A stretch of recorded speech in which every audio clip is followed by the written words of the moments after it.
بسم اللہ الرحمن الرحیم۔ حضرت عبداللہ اور بی بی آمنہ کا واقعہ آج ہم آپ کے ساتھ شیئر کریں گے، اور حضرت محمد مصطفیٰ صلی اللہ علیہ وآلہ وسلم کا بھی قصہ آج ہم آپ کے ساتھ شیئر کرنے والے ہیں۔ ناظرین، ویڈیو کو شروع سے لے کر اینڈ تک ضرور دیکھیے گا تاکہ آپ لوگوں کو مکمل معلومات مل سکیں۔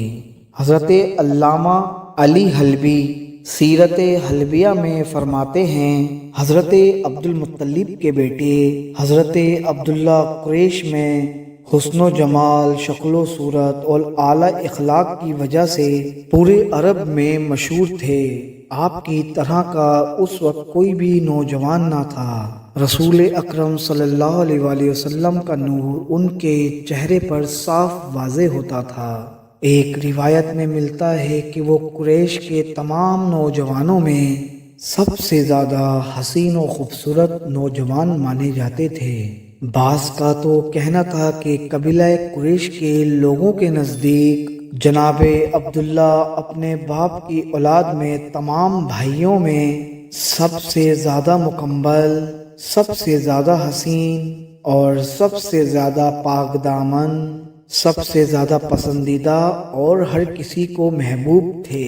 اللہ تبارک و تعالی نے ان کے والد کی رہنمائی فرمائی اور انہوں نے اپنے اس خوش نصیب بیٹے کا نام عبداللہ یعنی اللہ کا بندہ عبادت گزار نام رکھا، کیونکہ حدیث نبوی صلی اللہ علیہ وآلہ وسلم میں ہے کہ اللہ تبارک و تعالی کے نزدیک سب سے زیادہ پسندیدہ نام عبداللہ اور عبد الرحمن ہے۔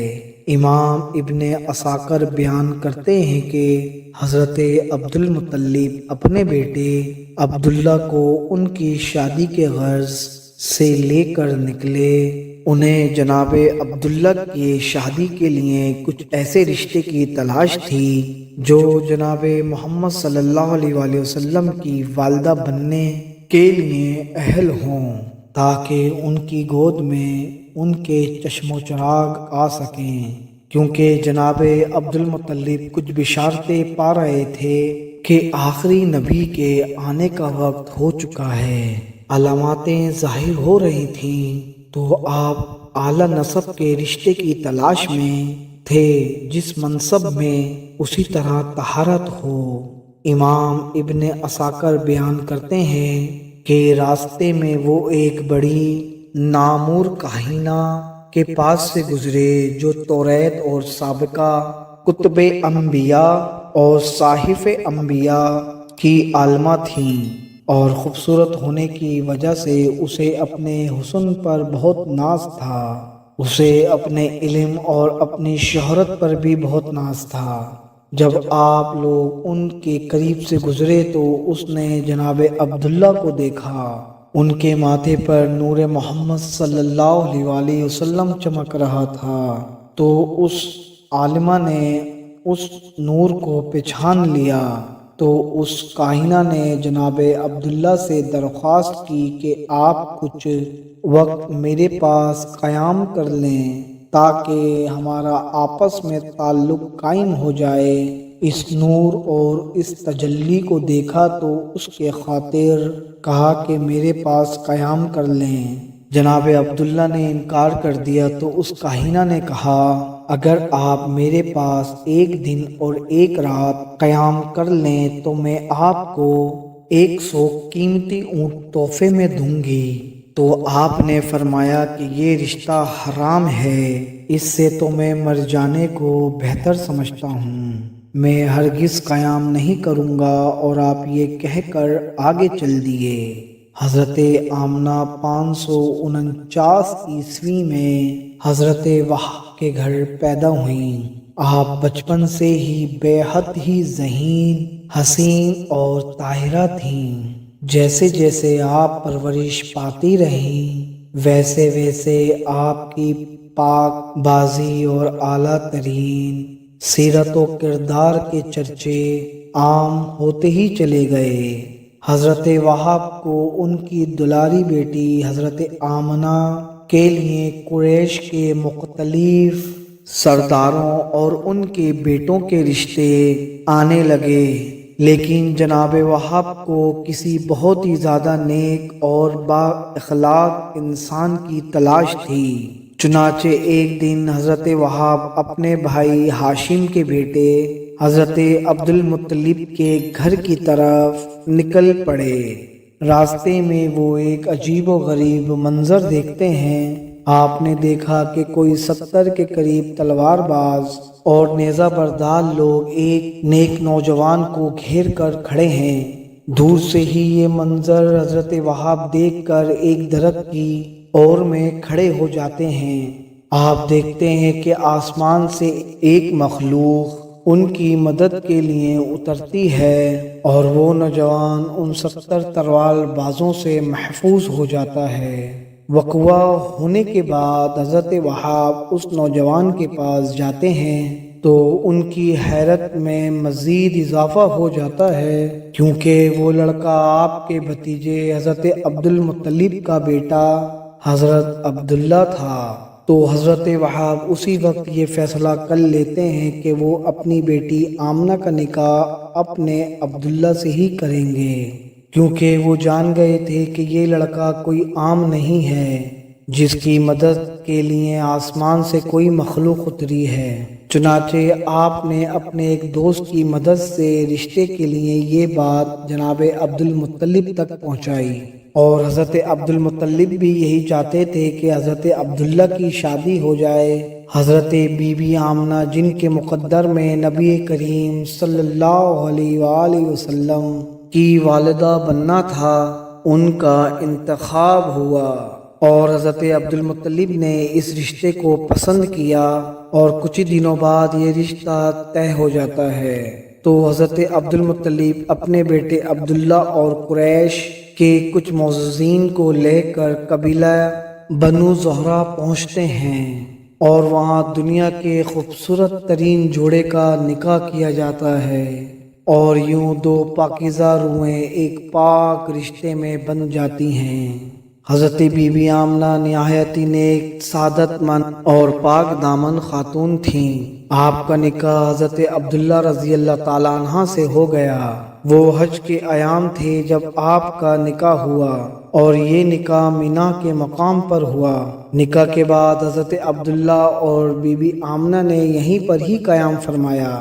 یہ مبارک پیر کا دن تھا کہ جس دن آپ کا نکاح ہوا، لیکن پھر 3 دن تک حضرت عبداللہ اور جناب آمنہ کو خلوت میں جانے کی اجازت نہ ملی۔ اس کی ایک تو وجہ یہ تھی کہ حضرت جبرائیل علیہ السلام نے حضرت عبداللہ کو بتایا تھا شب صفات جمعرات کا دن ختم ہونے کے بعد شب جمعہ کو ہوگی۔ دوسری وجہ یہ بتائی جاتی ہے کہ یہ مکہ کے قبیلوں کی روایت تھی کہ شادی کے پہلے 3 دن تک نئے نکاح شدہ جوڑے کو تنہا نہ چھوڑا جائے۔ پھر شب جمعہ کی وہ مبارک گھڑی آ گئی جب حضرت جبرائیل علیہ السلام 70,000 فرشتوں کی سرداری میں تشریف لائے اور آ کر باب کعبہ پر حلالی پرچم لہرایا۔ پرچم لہرا کر دنیا والوں کو خوشخبری دی، آج نور محمدی سلو بدر سے رحم پدر میں منتقل ہو جائیں گے۔ اور پھر ایسا ہی ہوا۔ شب جمعہ کو بنو زہرہ میں قیام کے دوران ہی نکاح کے تیسرے دن حضرت عبداللہ اور حضرت آمنہ کو خلوت گاہ میں میسر فرمائی، اور یہ مقدس اور دل آویز نور حضرت عبداللہ کی پشت مبارک سے حضرت آمنہ کے بدن مبارک میں منتقل ہو جاتا ہے، اور آقا دو جہاں حضرت محمد مصطفیٰ صلی اللہ علیہ وآلہ وسلم کا نور اقدس حضرت عبداللہ سے حضرت آمنہ کے بدن میں ایام حج میں مینا کے مقام میں منتقل ہوا۔ حضرت آمنہ نے امانت کے طور پر نور محمد صلی اللہ علیہ وآلہ وسلم کو سنبھال لیا، اور سرور کائنات حضرت محمد صلی اللہ علیہ وآلہ وسلم کی بشری ولادت کی تشکیل کا اہتمام شروع ہو جاتا ہے۔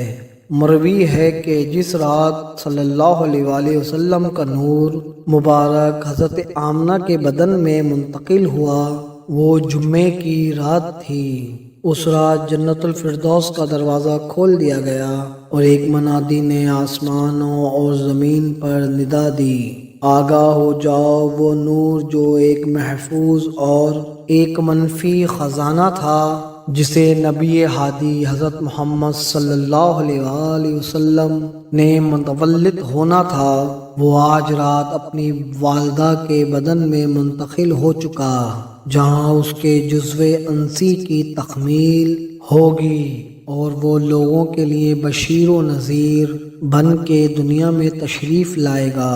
اور حضرت قاقی کی روایت میں جناب آمنہ کا نام بھی آیا ہے، اور ساتھ میں منادی نے یہ بھی کہا کہ حضرت آمنہ تمہیں مبارک ہو، آمنہ تمہیں مبارک ہو۔ مروی ہے کہ جب آپ صلی اللہ علیہ وآلہ وسلم کا نور مبارک حضرت آمنہ ماجدہ کے بدن میں منتقل ہوا تو اس وقت قریش سخت قید سالی میں مبتلا تھے۔ وہ قید سالی فوراً ہی ختم ہو گئی، زمین ہری بھری ہو گئی، درخت سرسبز و شہداب ہو گئے، ہر طرف سے اناج اور سبزیاں پھل آنے لگے۔ تاریخ میں اس سال کا نام کشادگی اور خوشحالی کا نام پڑ گیا۔ حضرت ابن عباس رضی اللہ تعالیٰ عنہ سے مروی ہے کہ جس رات حضور اکرم صلی اللہ علیہ وآلہ وسلم اپنی والدہ ماجدہ کے بدن مبارک میں منتقل ہوئے تو قریش کے گھروں میں جتنے بھی چوپائے تھے اپنی اپنی زبانوں میں بلند آواز بول پڑے، رب کعبہ کی قسم کہ آج رسول اللہ صلی اللہ علیہ وآلہ وسلم اپنی والدہ ماجدہ کے بدن میں تشریف لے آئے ہیں۔ اور ایک روایت میں ہے کہ ندا ہوئی، مبارک ہو ابو قاسم، ظاہر ہونے والے ہیں۔ اور اس رات مکہ کے ہر گھر میں نور کی چمک دکھائی دی۔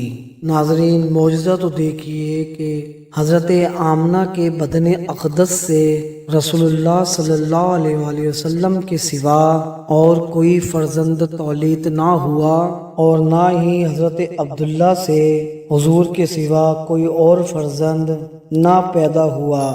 سبحان اللہ! اللہ رب العزت نے اپنے پیارے محبوب کے لیے پوری کائنات کو سجایا۔